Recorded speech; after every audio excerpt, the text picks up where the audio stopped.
Narrada a Christine Hunter. Señorita, he venido para discutir su solicitud de ayuda para los heridos en este distrito. Muy bien, señor, dije impacientemente. No puedo discutir esto con usted en este instante. Esta noche hemos iniciado una convención de una semana y no tendré tiempo hasta la próxima semana. Si usted quiere sentarse y descansar, mi muchachito le traerá de cenar y le mostrará dónde dormir. Yo debo regresar a la capilla. Me regresé apresuradamente a la capilla y seguí arrodillada.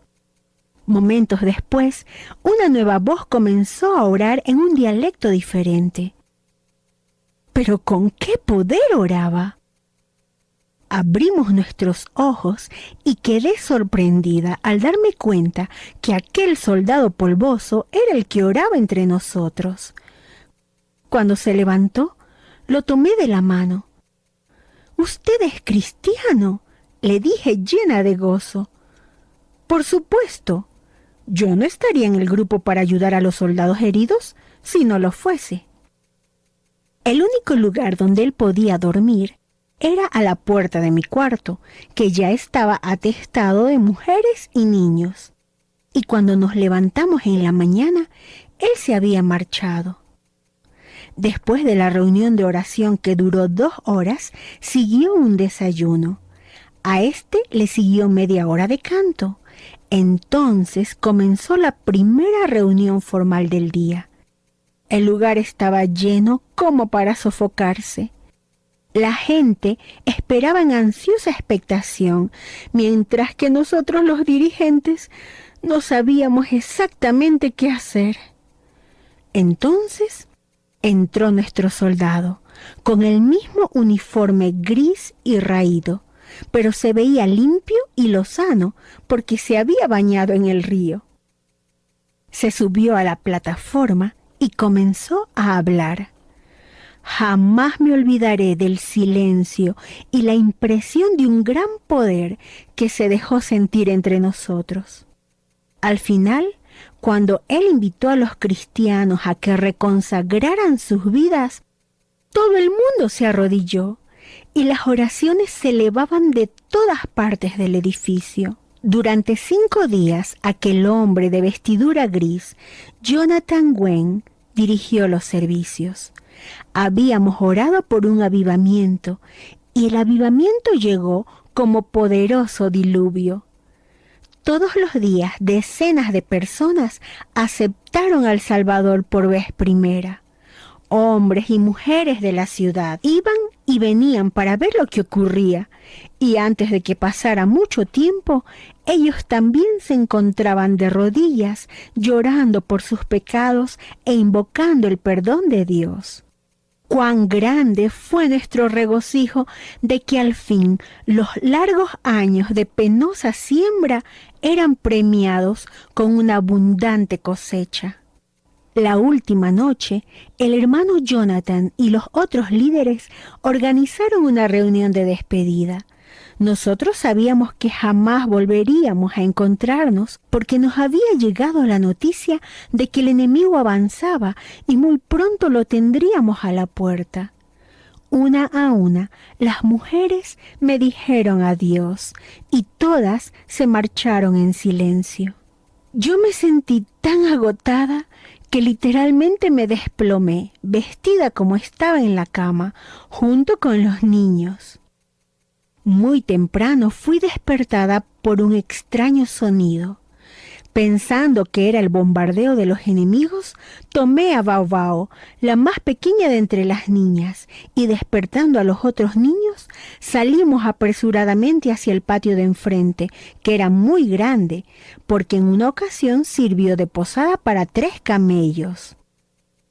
En lugar de un avión enemigo, mis ojos contemplaron algo maravilloso. Cientos de hombres y mujeres estaban orando, algunos de rodillas, otros parados. Un poder que solo puede compararse al de Pentecostés irrumpió por todo el lugar. A los pocos momentos, yo también me arrodillé, estupefacta y llena de un gran temor. A mi lado se encontraba una mujer que con lágrimas en sus ojos pedía misericordia a Dios por su esposo. De repente comenzó a amanecer y en aquel sitio pudo escucharse una muchedumbre de voces que cantaban Aleluya, Samumeicho, gloria al Señor. Como el tiempo pasaba, nos dijimos adiós una vez más, y en esta ocasión todos salieron en grupos de 2 y 3 personas en el largo viaje de regreso a sus casas. 2 días después llegaron los japoneses, pero ya para entonces todos nuestros visitantes se encontraban muy lejos entre las montañas, saboreando las tajaditas de gloria que juntos habíamos recibido.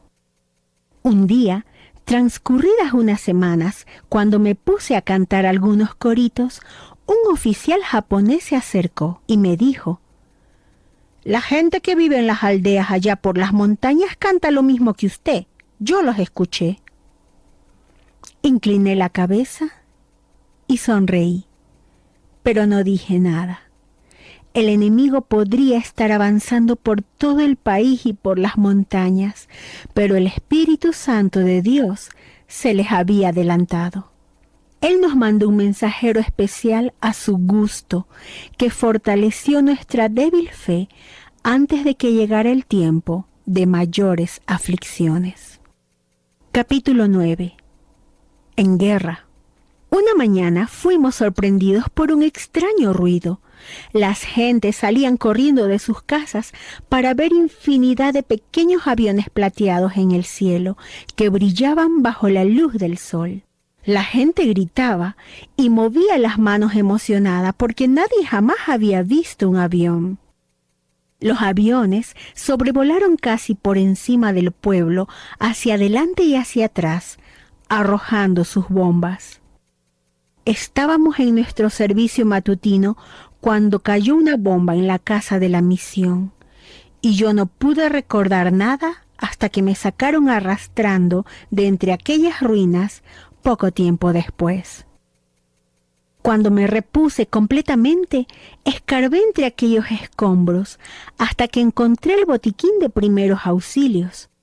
Pero todo lo que contenía eran pequeños vendajes y una botella de yodo, y cientos de personas agonizaban o ya estaban muertas en todo el pueblo.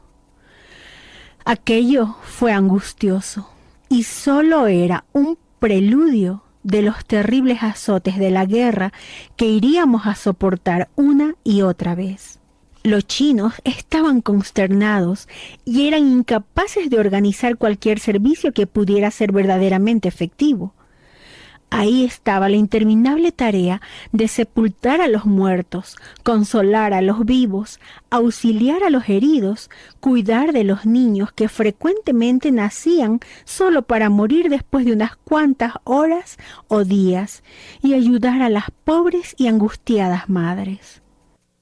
La posada quedó terriblemente destruida, al grado que tuvimos que irnos con otro misionero que hacía solo unos meses había llegado a la aldea. Desde allí, por lo pronto, continué con mi labor de evangelización en las aldeas. Algunas veces el señor Lu, el evangelista chino, me acompañaba, pero con más frecuencia me llevaba a 2 o 3 niños conmigo. Mis viajes se alargaban a campos lejanos y algunas veces entré a las aldeas ocupadas por los japoneses. Ellos no se metían conmigo para nada y ocasionalmente soldados japoneses asistían a mis reuniones. Ellos no entendían el chino, pero cuando cantábamos coritos se unían con nosotros para cantar. 1 o 2 de entre ellos eran ya cristianos, aunque cantaban en su propia lengua. Yan Chen se encontraba realmente en el mismo campo de batalla y continuamente cambiaba de manos.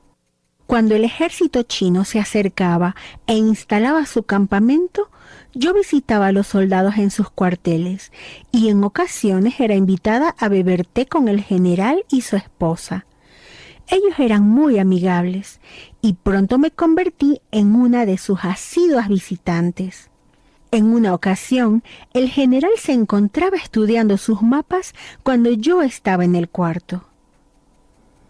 «¿Quién sabe si ellos habrán llegado ya a este lugar?», dijo él, al mismo tiempo que señalaba con el dedo. «Oh, sí, yo estuve allí hace una semana y ya se encontraban allí por todos lados», repliqué. «Asistieron a mi reunión». Después de aquel incidente, con frecuencia yo daba información sobre los movimientos del enemigo. Supongo que me convertí en una espía, pero yo era china y los japoneses eran nuestros enemigos. Con frecuencia, cuando visitaba mis congregaciones en las aldeas, descubría dónde se encontraban los japoneses y qué clase de regimientos utilizaban, y por supuesto que informaba al general. Yo podía salir y hacer mi trabajo de evangelista abiertamente, con frecuencia en territorio enemigo, y nadie se metía conmigo. Desde 1938 en adelante, nos encontrábamos en medio de la batalla. Yancheng cambió de mano 4 veces. Primero la tomaron los ejércitos nacionalistas, luego los japoneses, y cada vez teníamos que huir a los cerros y vivir donde podíamos, en cuevas u hoyos en la tierra, y comer cuando encontrábamos algo que nos favoreciera. Cada ejército a su vez saqueaba la ciudad, hasta que a ninguno de nosotros le quedaba nada. No obstante, cuando el ejército abandonaba la ciudad, regresábamos a nuestros hogares en ruinas, solo que con mucho agradecimiento por el hecho de poder llegar ahí. Tenía 2 tablas donde dormir, 2 banquillos, 2 tazas y una palangana. Sobre una pared cuarteada colgaba todavía una pequeña tarjeta que decía: «Dios ha escogido al débil y al menospreciado. Todo lo puedo en Cristo que me fortalece». Y cuán cierto era aquello.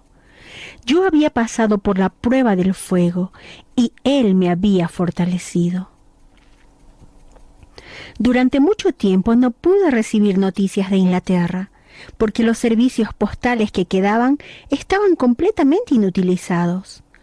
Fue en 1941 cuando supe que había guerra en Europa. Era extraño pensar que mi propio pueblo también soportaba las mismas penas que yo, con la sola diferencia que ahora me encontraba con mi pueblo adoptivo, los chinos. Un día, mi viejo amigo el mandarín fue a buscarme en las cuevas donde yo me encontraba cuidando a una multitud de refugiados. Narrada